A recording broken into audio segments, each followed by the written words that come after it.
Hello student, welcome back to my channel Samrat academy student. मेरा नाम है आकाश और आज की वीडियो में हम डिस्कस करने वाले हैं क्लास 10th मैथ 2023 के मोस्ट इंपोर्टेंट क्वेश्चन। ठीक है, और जो आप लोग कहते हैं वही हम करने वाले हैं, क्योंकि प्रीवियस ईयर क्वेश्चन के हम सोल्यूशन करने वाले हैं। ठीक है, मैथ का जो पेपर आप लोगों का 2022 बोर्ड एग्जाम का पेपर हुआ है, तो 2022 का जो पेपर मेरे सामने है, कोड इसका याद कर लीजिए। कोड है इसका 822AW। इसका हम लोग सोल्यूशन देखने वाले हैं। ठीक है, बहुत ही ज्यादा हेल्पफुल होगा। ठीक है, अगर ये सोल्यूशन कर लेते हैं तो 2023 में जो एग्जाम देने वाले हैं आप, बहुत ही ज्यादा बेनिफिट होगा, बहुत अच्छे मार्क्स अचीव कर पाएंगे आप। तो इसलिए वीडियो को शुरू से लेकर लास्ट तक देखिएगा। एक एक क्वेश्चन को डिस्कस करूंगा और ध्यान से नोट्स बनाते जाइएगा, पूरा सोल्यूशन लिखते जाइएगा इसका। ठीक है, चलिए, वीडियो को लाइक नहीं किया तो लाइक कर दीजिए, चैनल पर नए हैं तो चैनल को सब्सक्राइब करके बेल आइकन को प्रेस कर लीजिए। ये रहा आपका पेपर, और पेपर में जैसा देखते हैं आप कि जो पेपर आपका आता है हिंदी और इंग्लिश दोनों में आता है। मैं थोड़ा बड़ा कर देता हूं। हिंदी में भी क्वेश्चन लिखे होते हैं और इंग्लिश वर्जन में भी क्वेश्चन लिखे होते हैं, क्योंकि दोनों प्रकार के छात्र रहते हैं उसमें। ठीक है, समय आपको कितना 3 घंटे और 15 मिनट मिलता है। 15 मिनट तो आपको ये स्ट्रक्चर जो दिया है आगे पॉइंट उसको पढ़ने में लगता है और पेपर को पढ़ने में लगता है। ठीक है, 15 मिनट, बाकी 3 घंटा आप पेपर को सॉल्व करते हैं। पूर्णांक कितने नंबर का होता है? 70 नंबर का। 30 नंबर तो आपको प्रैक्टिकल से मिलता है स्कूल से। ठीक है, वही नोट में लिखा है यहाँ पे कि प्रारंभ के 15 मिनट पर छात्रियों को प्रश्न पत्र पढ़ने के लिए निर्धारित है। पूरा प्रश्न पत्र जो है 15 मिनट में आप पढ़ सकते हैं, एनालिसिस कर सकते हैं कि कौन सा क्वेश्चन मुझे आ रहा है, कौन सा क्वेश्चन नहीं आ रहा है। ठीक है, चलिए, तो यहाँ तक क्लियर है। अब हम आगे बढ़ते हैं और सबसे पहले यहाँ पे पहला जो प्रश्न है इसको सॉल्व करते हैं। लिखा है यहाँ पे कि सभी खंड कीजिए। जितने भी यहाँ पे खंड है सभी खंड को करना है। ठीक है, देखिए यहाँ पे लिखा है कि प्रत्येक खंड में उत्तर के लिए 4 विकल्प दिया हुआ है, मतलब बहुविकल्पीय प्रश्न है। 4 विकल्प दिए गए हैं, जिनमें से केवल एक क्या है, सही है। सही विकल्प छांटकर उसे अपने उत्तर पुस्तिका में लिखें। एक क्वेश्चन दे रखा है, उसके 4 विकल्प दिया हुआ है और इन 4 विकल्पों में से कोई एक ही विकल्प क्या है, सही है, उसे छांटकर लिखना है। पहला प्रश्न क्या है कि संख्या आपको दे रखा है, संख्या 156 का अभाज्य गुणनखंड होगा। यहाँ पे ऑप्शन दिया हुआ है 156 का अभाज्य गुणनखंड होगा। ठीक है, चलिए मैं यहाँ पे सोल्यूशन करता हूँ। ठीक है, अब मैं इसे छोटा कर देता हूँ ताकि दिखे आप लोगों को। ठीक है, चलिए, पहला प्रश्न, क्वेश्चन नंबर फर्स्ट, क्या बोला था हमसे कि 156 का अभाज्य गुणनखंड है। ठीक है, तो सिंपल आपको करना क्या है कि 156 का अभाज्य गुणनखंड के लिए हम क्या लगाते हैं, एलसीएम निकालते हैं। क्या निकालते हैं? एलसीएम। जब भी आपको अभाज्य गुणनखंड के रूप में तोड़ने को कहे तो आप क्या निकालेंगे, एलसीएम निकालेंगे। तो चलिए एलसीएम निकाल देते हैं। तो एलसीएम निकालेंगे तो 6 तो 2 से कट जाएगा, तो 2 7 14 और 2 8 16, फिर 2 से कट जाएगा तो 2 3 6 और 2 9 18। ठीक है, 3 से कट जाएगा, 3 एकम 3 3 3 9, फिर 13 से कट जाएगा। ठीक है, तो इसको कैसे लिख सकते हैं हम, तो 156 को हम कैसे लिख सकते हैं, 2 गुणे 2 गुणे 3 गुणे 13 के रूप में लिख सकते हैं। ठीक है, आराम से। लेकिन यहाँ पे देखिए 2 बार है तो इसको मैं इस तरह लिख सकता हूँ, 2 पे पावर 2 और गुणे 3 और गुणे 13। ये तो सिंगल सिंगल बार है तो इस तरह लिख सकते हैं। देखिए ऑप्शन में कोई इस प्रकार का दिया है। ठीक है, तो यहाँ पे मैं लिया दिया हूँ। देखिए 2 पे पावर 2 3 गुणे 13, तो 3 गुणे 13 और 2 पे पावर 2, देखिए मिल गया ना। यहाँ पे ऑप्शन नंबर दूसरा इस क्वेश्चन का क्या हो जाएगा, राइट आंसर हो जाएगा। ठीक है, 2 गुणे 2 गुणे 3 गुणे 13। यहाँ तो सारी चीजें क्लियर है, कोई दिक्कत नहीं होना चाहिए बिल्कुल। ये क्वेश्चन आपको समझ में आ गया ना, इसी प्रकार को इसे हल करना है। इसी के साथ हम लोग क्वेश्चन नंबर दूसरा देखते हैं। ठीक है, थोड़ा बड़ा करना पड़ेगा ताकि स्पष्ट दिखे आप लोगों को। कह रहा है कि यदि सेक थीटा बराबर 2 तो थीटा का मान होगा। ठीक है, यदि सेक थीटा बराबर 2 तो थीटा का मान होगा। अब हमसे यहाँ पे क्वेश्चन नंबर दूसरा नोट कर रहा हूँ। क्वेश्चन नंबर दूसरा मैं छोटा कर दूं तभी तो दिखेगा आप लोगों को। क्वेश्चन नंबर दूसरा, अब हमको बोला था इसमें कि सेक थीटा बराबर हमको दे रखा है यहाँ पे 2, तो कह रहा है कि थीटा बराबर क्या होगा, थीटा बराबर क्वेश्चन मार्क। ये हल करना है, सिंपल क्वेश्चन है। तो हमें करना क्या पड़ेगा कि ये जो सेक थीटा है इसको ऐसे रहने दीजिए। सेक का कितना वैल्यू 2 होता है, तो सेक 60 अंश बराबर 2 होता है। सेक 60 अंश का वैल्यू क्या होता है, 2 होता है। तो 2 को हमने क्या लिख लिया, सेक 60 अंश लिख लिया। अब सेक से सेक क्या हो जाएगा, कैंसिल हो जाएगा, तो आपका बच जाएगा थीटा बराबर कितना, 60 अंश। यही तो हमसे पूछा था कि थीटा का वैल्यू कितना होगा, ठीक है। तो देखिए इसमें ऑप्शन में दिया है कुछ, तो यहाँ पे देख पा रहे हैं ऑप्शन तीसरा इस क्वेश्चन का क्या हो जाएगा, राइट आंसर। ठीक है, यहाँ तो सारी चीज क्लियर है, कोई दिक्कत नहीं होना चाहिए। चलिए अब आगे हम बढ़ते हैं और अगला प्रश्न करते हैं। प्रश्न में आ रहा ना आप लोगों को सोल्यूशन किस प्रकार हो रहा है। चलिए आप देखिए अगला है कि यदि द्विघात समीकरण 3x² - 12x प्लस m बराबर 0 के मूल बराबर हैं तो m का मान होगा। अब यहाँ पे द्विघात समीकरण दे दिया है कि 3x² - 12x प्लस m बराबर 0, अगर है कि मूल क्या है, बराबर, तो m का मान होगा। बहुत ज्यादा इंपॉर्टेंट क्वेश्चन है। तो चलिए देखते हैं क्वेश्चन नंबर तीसरा कैसे हल होगा। पहले तो द्विघात समीकरण क्या है उसको नोट करेंगे। क्या है, तो 3x² और माइनस के दे रखा है यहाँ पे 12x और प्लस दे रखा है m बराबर 0। ये आपका द्विघात समीकरण दे रखा है और कह रहा है कि मूल बराबर हैं। अब एक बात यहाँ पे आप लोगों को लॉजिक है कि मूल बराबर का क्या मतलब होता है, मूल इसके जो है वो बराबर हैं। मूल बराबर का मतलब मेरे प्यारे विद्यार्थियों है कि विविक्तकर 0 के बराबर हो जाता है। मूल बराबर का मतलब क्या होता है कि विविक्तकर जो होता है वो किसके बराबर होता है, 0 के बराबर होता है। जब मूल बराबर होता है तो विविक्तकर कैसे निकलता है, तो विविक्तकर को d से डिनोट करते हैं। d बराबर फार्मूला होता है विविक्तकर का कि b² - 4ac। ठीक है, ये आपका विविक्तकर है। अब यही क्या हो जाएगा, 0 के बराबर हो जाएगा। तो इसको हम लिखेंगे मूल बराबर है, लिखेंगे b² - 4ac बराबर क्या लिख देंगे, 0 लिख देंगे। ठीक है, अब ये मूल बराबर हो गया। तो ये कह रहा है कि 3x² - 12x प्लस m बराबर 0, तो इसके मूल अगर बराबर हैं, ये मूल यार बराबर हैं, तो हमसे पूछा है कि m का वैल्यू याद कीजिए, m बराबर क्वेश्चन मार्क। तो सिंपल हम लोग क्या करेंगे कि ये जो इक्वेशन है ना वो द्विघात समीकरण का है। जो इक्वेशन दे रखा है वो द्विघात समीकरण का है। और द्विघात समीकरण का इक्वेशन क्या होता है, ax² और प्लस bx और प्लस c बराबर क्या होता है, 0 होता है। ठीक है, इसी से इसको तुलना कर देंगे, इसके ऊपर लिख देंगे इसको 3x² माइनस के 12x और प्लस m बराबर क्या लिख देंगे, 0। अब इसको क्या करने पे, तो यहाँ लिखेंगे तुलना करने पे, तुलना करने पर। ठीक है, तो चलिए आराम से तुलना कर लेते हैं। तो x² से x² क्या हो जाएगा, कैंसिल, तो a बराबर क्या आ जाएगा आपका 3। इसी तरह x से x कैंसिल, तो b बराबर क्या हो जाएगा, माइनस के 12 और c बराबर क्या हो जाएगा, c बराबर m हो जाएगा। अब यहाँ से a b c के वैल्यू निकल गया। अब यही वैल्यू यहाँ पे पुटअप कर देना है, मूल जो बराबर है। तो कह रहा है b² b हमारे पास क्या, -12, तो यहाँ लिखेंगे -12 का क्या, होल स्क्वायर। अब -4 गुणे a के वैल्यू कितना दे रखा है, 3, फिर गुणे c के वैल्यू कितना दे रखा है, m बराबर क्या हो जाएगा, 0 हो जाएगा। ठीक है, आगे बात करें हम, तो यहाँ पे -12 का होल स्क्वायर क्या होगा, 144। ठीक है, अब माइनस से क्या हो जाएगा, 4 3 12 m बराबर 0। ठीक है, अब -12m ऐसा ही रहने दीजिए, प्लस 144 उधर जाएगा तो -144 बन जाएगा। माइनस से माइनस कैंसिल, 12 से इसको काटेंगे तो कितना बार कटेगा, 12 बार, तो m बराबर क्या आ जाएगा, 12। तो m का ही तो वैल्यू पूछा था और m का वैल्यू क्या आ गया आपका सामने, 12 आ गया। तो ये क्या होगा, राइट आंसर। अब 12 देखेंगे ऑप्शन में ना कि दिया होगा कि नहीं।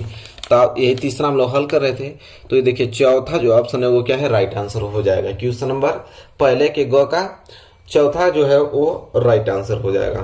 तो यहाँ तक तो किसी को दिक्कत नहीं होनी चाहिए, सारी चीजें समझ में आ रही होंगी। ठीक है, चलिए अभी बहुत सारे क्वेश्चन दिए हुए हैं, अब यहाँ पे आगे बढ़ते हैं और पहले का यहाँ घ देखते हैं।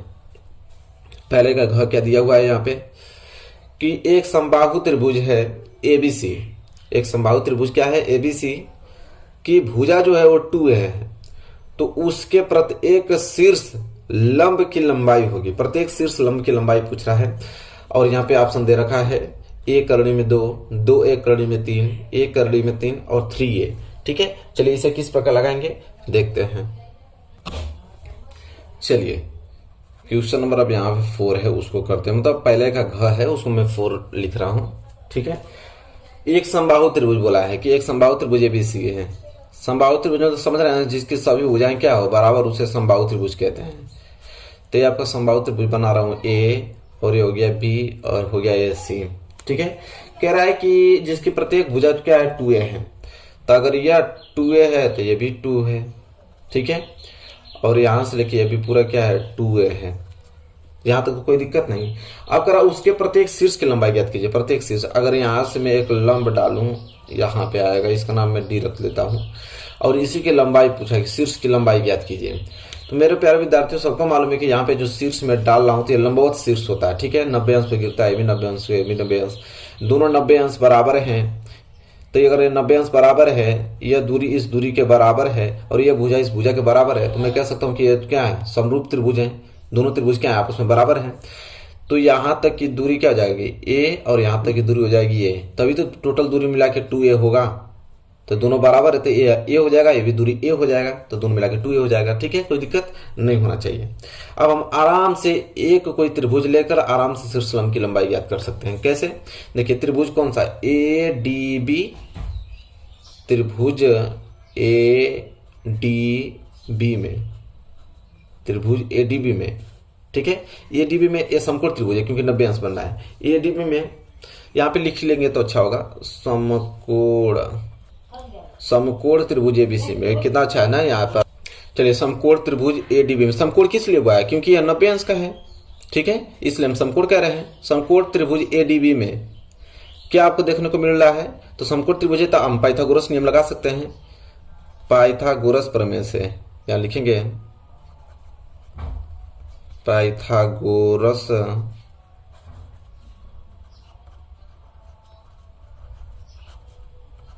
प्रमेय से, ठीक है। पाइथागोरस प्रमेय क्या कहता है कि कर्ण का स्क्वायर बराबर लंब का स्क्वायर और प्लस किसका, आधार का स्क्वायर, आधार का स्क्वायर, ये कहता है। तो इसमें लगा देंगे, कर्ण हमारे पास क्या है 2a स्क्वायर, 2a स्क्वायर कर्ण है। लंब हमारे पास ये है आपका AD, ये हमको निकालना है, तो AD का होल स्क्वायर, और प्लस आधार हमारे पास क्या है BD, क्या है BD का होल स्क्वायर, ठीक है। तो यहाँ पे हो जाएगा 2a का होल स्क्वायर बराबर AD, तो हमको निकालना ही है, ठीक है। और BD का वैल्यू क्या दे रखा है a, तो ये हो जाएगा a का होल स्क्वायर। कोई दिक्कत नहीं, बिल्कुल आसान है। 2 का स्क्वायर क्या हो जाएगा 4, a का स्क्वायर क्या हो जाएगा a स्क्वायर, तो हो जाएगा 4a स्क्वायर बराबर AD का होल स्क्वायर, और a का स्क्वायर करेंगे तो हो जाएगा a स्क्वायर। अब यहाँ पे हो जाएगा 4a square, a square plus में इधर आएगा तो क्या हो जाएगा स्क्वायर माइनस में हो जाएगा, बराबर इधर क्या बच जाएगा, तो AD स्क्वायर बच जाएगा। सिंपल, यहाँ तक तो सारी चीज समझ में आ रही है आपको। 4a स्क्वायर में से एक a स्क्वायर घटा देंगे तो 3a स्क्वायर बराबर क्या आ जाएगा आपका AD स्क्वायर। तो AD स्क्वायर तो निकालना हमको, सिर्फ AD निकालना है। तो अगर मैं AD निकालूंगा तो यह क्या है वर्ग, इधर भेजूंगा तो किस में आ जाएगा, वर्गमूल में आ जाएगा। किस में आ जाएगा, वर्गमूल में। तो a स्क्वायर का वर्गमूल तो हो जाएगा, क्योंकि इसको मैं इस तरह लिखूंगा 3 गुणे इस a स्क्वायर को लिखूंगा a गुणे a, तो यहाँ पे 2 जोड़ा बनना है तो ये बाहर आ जाएगा, तो a बाहर आ गया, बच गया, इसका अब जोड़ा नहीं बना तो ये आपका करड़ी में रहेगा। तो आंसर क्या बनना है, a करड़ी में 3, क्या बनना है a करड़ी में 3 बनेगा, ठीक है। शीर्ष लंब की लंबाई AD बराबर क्या आ गया आपका a करड़ी में 3। अब देखेंगे ऑप्शन में दिया हुआ है, तो यहाँ पे देख लीजिए आपके सामने दिया हुआ है a करड़ी में 3। ऑप्शन तीसरा इस क्वेश्चन का क्या हो जाएगा, राइट आंसर हो जाएगा। कोई दिक्कत है, देखिए कितना आसानी समझ में आ रहा है ना, पूरा का पूरा सोल्यूशन करा दूंगा, कोई दिक्कत नहीं होगा। अब ये वाला क्वेश्चन देखते हैं 5वां। क्या दिया है, 1 से 10 तक की धनात्मक सम संख्याओं का समांतर माध्य होगा। अब समांतर माध्य पूछा है 1 से 10 तक की धनात्मक सम संख्याओं का। अब देखिए बात को समझिए, यहाँ पे क्वेश्चन नंबर में नोट करता हूँ, क्वेश्चन नंबर 5वां यहाँ पे कि 1 से लेके 10 तक, 1 से लेके 10 तक कौन सी संख्या, तो धनात्मक सम संख्या, धनात्मक सम संख्या होनी चाहिए। अब जितना 1 से लेके 10 तक जितनी भी धनात्मक सम संख्या है ना, उसका हमें निकालने के लिए बोल रहा है क्या, समांतर माध्य। समांतर माध्य निकालने के लिए बोल रहा है। समांतर माध्य बराबर क्या होता है, ठीक है। तो संख्याओं का योग, जितनी भी संख्या रहेंगी उन संख्याओं को क्या कर दीजिए, योग जोड़ दीजिए, संख्याओं का योग। अब बटे में जितनी संख्या रहेगी तो कुल संख्या को गिनकर भाग दे दीजिए, तो वहां पे आपको निकल जाएगा समांतर माध्य निकल जाएगा, ठीक है। ये रूल है। तो पहले हम लोग जाने तो कि 1 से लेकर 10 तक के बीच कितने धनात्मक सम संख्या है। तो 1 से लेकर 10 तक के बीच क्या होगा, एक तो 2 होगा, फिर 4 होगा, फिर 6 होगा, फिर 8 होगा और खुद 10 होगा, ठीक है, क्योंकि 1 से लेके 10 तक बोला है, तक मतलब 10 को भी काउंट करना है, और 10 आपका सम संख्या है ही। तो कितना हो जाएगा, 10 8 18, 18 2 20, और 20 और 10 30 हो जाएगा। तो संख्याओं का योग मतलब इस तरह लिखेंगे 2 + 4 + 6 + 8 + 10। अब कितनी संख्या है, तो 1 2 3 4 5 संख्या, तो 5 का हम क्या कर देंगे, यहाँ पे भाग दे देंगे। अब यहाँ पे गिनेंगे तो कितना रहा था 30, तो 30/5 काट देंगे, 5 6 के 30, तो 6 आपका क्या आ जाएगा, समांतर माध्य आ जाएगा। और ऑप्शन में देखने को मिलेगा भी आप लोगों को, ठीक है। देखिए तीसरा क्या आ जाएगा, इस क्वेश्चन का राइट आंसर दिया है ना। तो आई होप क्लियर हो गया होगा आप लोगों को, ये क्वेश्चन अच्छे तरीके से समझ में आ गए होंगे आप लोगों को, ठीक है। चलिए अब हम आगे बात करते हैं। अगला प्रश्न बहुत ज्यादा इंपॉर्टेंट है, प्रश्न नंबर 6वां क्या है, देखिए बिंदु हमको दिया है बिंदु P। अब P का निर्देशांक दे रखा है 2, -3, और एक बिंदु दिया है Q, और Q का निर्देशांक है 10, y के बीच की जो दूरी है ना वो कितना है, 10 मात्रक है। अब हमसे क्या पूछा है, y का मान होगा, ठीक है। क्वेश्चन बहुत ज्यादा महत्वपूर्ण है। अब इसे कैसे सॉल्व करेंगे, तो चलिए मैं बताता हूँ कैसे सॉल्व करेंगे। इसको हटाता हूँ, पेज ले लिया, ठीक है। क्वेश्चन को पढ़े है ना आप लोग, एक बार और दिखाना पड़ेगा आप लोगों को क्वेश्चन को, ताकि पूरा अच्छे से देख पाए। कह रहा है कि बिंदु P है, उसका निर्देशांक है 2, -3, और एक बिंदु Q है, उसका निर्देशांक है 10, y के बीच की दूरी दे चुका है आगे ही, कितना, 10 मात्रक। अब पूछा है कि y का मान होगा, ठीक है। चलिए देखिए किस प्रकार लगेगा यार, मैं आप लोगों को बताता हूँ, आसानी से समझ में आ जाएगा आप लोगों को। तो देखिए किस प्रकार हल होगा यह, कि एक बिंदु दिया है यहाँ पे, उसका नाम है P, और इसका निर्देशांक दे रखा है 2, -3 दे रखा है, और एक यहाँ पे बिंदु है, यह है बिंदु Q, और इसका निर्देशांक दे रखा है आपको 10, y दे रखा है, ठीक है। अब इन दोनों बिंदुओं के बीच की दूरी है, जिसे हम किससे डिनोट करते हैं, दोनों बिंदुओं के बीच की दूरी क्या हो जाएगा आपका PQ। अब PQ बराबर दे रखा है, PQ बराबर कितना दे रखा है, 10 मात्रक, ठीक है, 10 मात्रक दे रखा है। हमसे पूछ रहा है किसकी वैल्यू पूछ रहा है इसमें, तो कह रहा है कि y बराबर क्या होगा, y बराबर क्वेश्चन मार्क, ठीक है। तो बहुत ही ज्यादा सिंपल है। तो किस प्रकार इसको लगाएंगे, तो दो बिंदुओं के बीच की दूरी का सूत्र क्या होता है, मैं थोड़ा दूसरा पेन ले लूं ताकि आपको अच्छा रहे। दो बिंदुओं के बीच की दूरी PQ की अगर दूरी निकालना होगा तो PQ बराबर क्या होता है, दो बिंदुओं के बीच की दूरी। तो करड़ी में फार्मूला है, इसको नोट कर लीजिए, x2 - x1 का होल स्क्वायर और प्लस में y2 - y1 का होल स्क्वायर। ये दो बिंदुओं के बीच की दूरी है, ठीक है। और इसमें आपका क्या हो जाएगा, यह तो ये हो जाएगा x1 y1, ये हो जाएगा आपका x2, और ये हो जाएगा y2, ठीक है।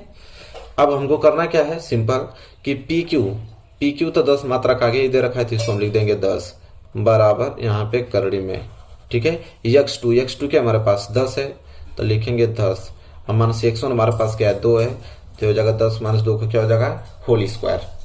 फिर बीच में प्लस y2 हमारे पास क्या y है, और -y1 क्या हमारे पास -3 है, तो इसका हो जाएगा होल स्क्वायर, ठीक है। अब आगे हल करते हैं, तो हो जाएगा आपका 10 बराबर, और ये करड़ी में 10 में से 2 जाएगा तो 8, तो हो जाएगा 8 का होल स्क्वायर, और प्लस ये क्या हो जाएगा y माइनस प्लस 3 का क्या हो जाएगा होल स्क्वायर।